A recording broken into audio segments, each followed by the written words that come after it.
but you've been removed from social media platforms for your opinions. Elon Musk has dedicated himself, he says, to restoring free speech. Do you think that's going to include you, for example? I don't think it matters if it includes me or not. I think what's important is that free speech is the #1 weapon against absolute tyranny.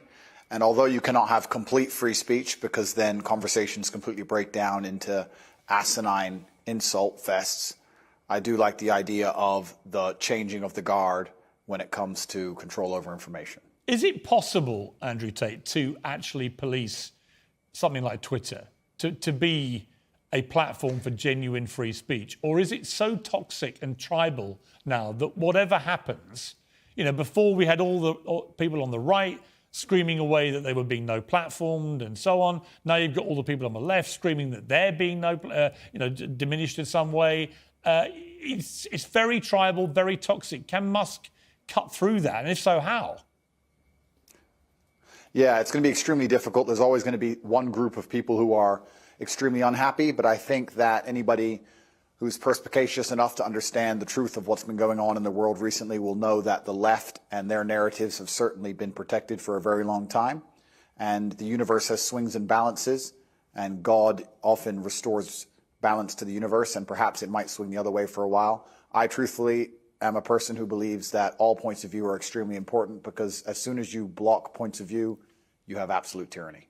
And in a way, it's sort of self-defeating, isn't it? Because you carried on getting huge attention. It was interesting to me that when you came on the show, for example, we've had, I think, nearly 6 million people have viewed the whole interview that we did, which is a huge number of people, certainly far higher than watched it on conventional television. So you have a whole world out there online which operates away from social media platforms. Yeah, I've been very, very successful in spite of them, but not many people can do that. I'm in a pretty unique position, but I think that everybody needs a voice to a degree, and social media platforms are now the most important platforms on the planet.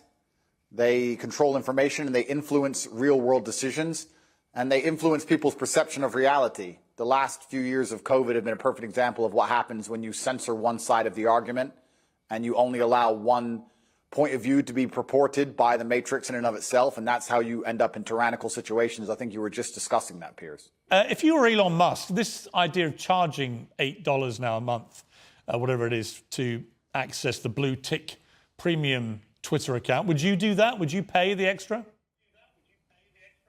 I think that social media companies for a very long time have lived in an absolute fantasy where they've printed money from thin air by charging people for pixels, and they grew into these large conglomerates with too many staff sitting around doing nothing, having coffee breaks.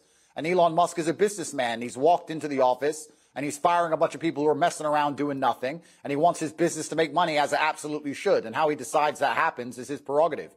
I don't see why we should sit and accept that a website needs 200,000 people sitting around discussing in long meetings, sitting on beanbags about policy of human rights of some garbage, when he's come along and said, no, I'm a businessman. We're going to charge for our service. We're going to reduce the number of staff. And we're going to be a functional, coherent company, as they should be. And it's his prerogative to do it, as he's bought the company. I think he can do whatever he wants. Yeah, I mean, I don't disagree.